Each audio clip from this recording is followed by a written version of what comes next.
Welcome back to yet another episode of the Skincare Boutique, which is a name I found out has already been taken. So it's back to the drawing board again.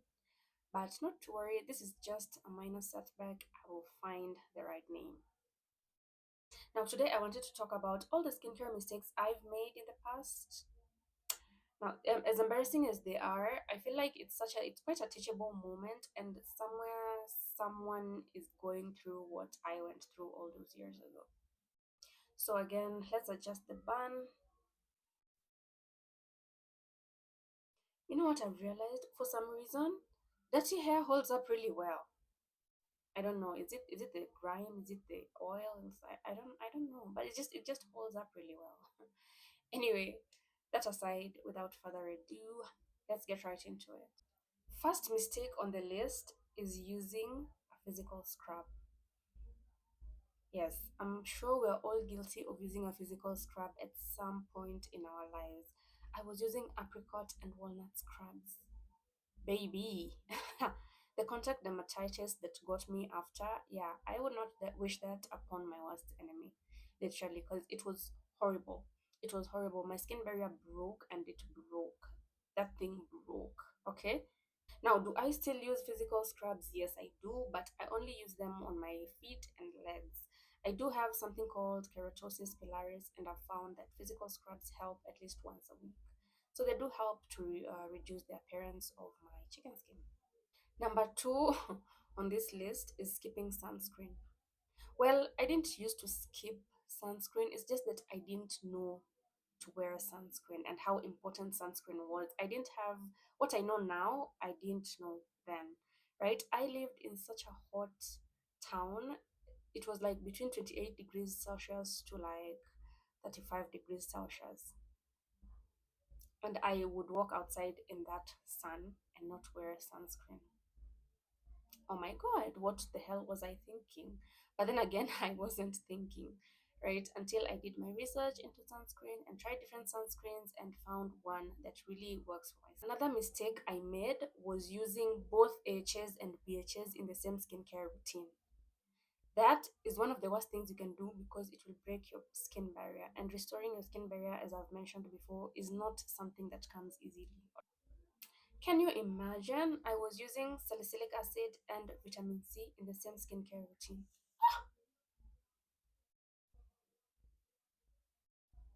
But future me is giving past me some grace because I did not know. Okay, I'm claiming ignorance. Now, I'm also guilty of not removing my makeup properly. And when I mean not removing my makeup properly, I've I've definitely in the past just used wet wipes to like take off my makeup. I am so embarrassed for that because like I knew better. At that point I did know better. But sometimes you're tired, you've had a long day and it works. Like it's so convenient to use wet wipes to remove your makeup.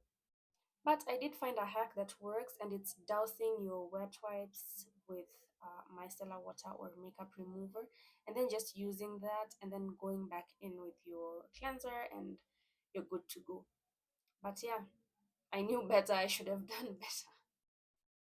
I'm also guilty of having like a very inconsistent skincare routine. Before I knew what the benefit of having like a really good skincare routine and a skincare routine that you really stick to, I was very inconsistent with my skincare routine, okay?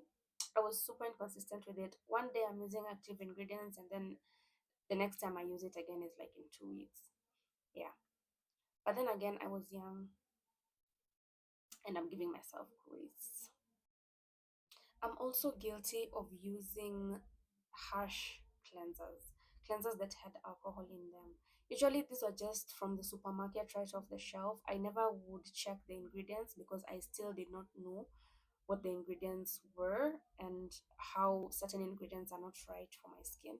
And so I ended up taking something with alcohol and then it leaving like have you ever like wiped your skin with like hand sanitizer? The feeling like cold that comes after, yeah, that's how my face used to feel. And I thought it was fine until one day, yeah, I got contact dermatitis around my eyes and I have never ever gone back to using supermarket cleansers. Now, again, at some point, I had the worst raging hormonal acne you've ever seen, and I think I should find a picture and like post it somewhere because that was the worst time of my life, okay? But the worst part was I was picking at my pimples.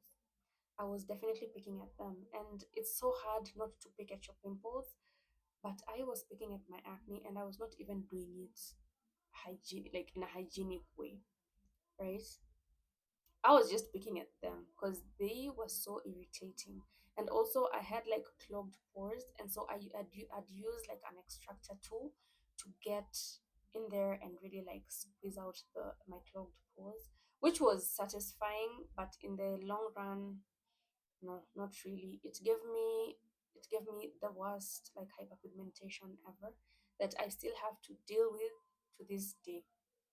And this was acne I had like I think 2 maybe 3 years ago.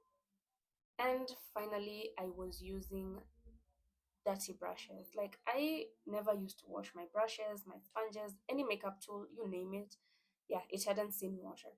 But nowadays I do wash my brushes. I mean, it's quite challenging to wash so many brushes because I have so many brushes, but I do find time to clean my brushes at least twice a month just to get rid of all that concealer, foundation, and makeup that just gets stuck in your sponges and everything. And I throw my sponges out like every month.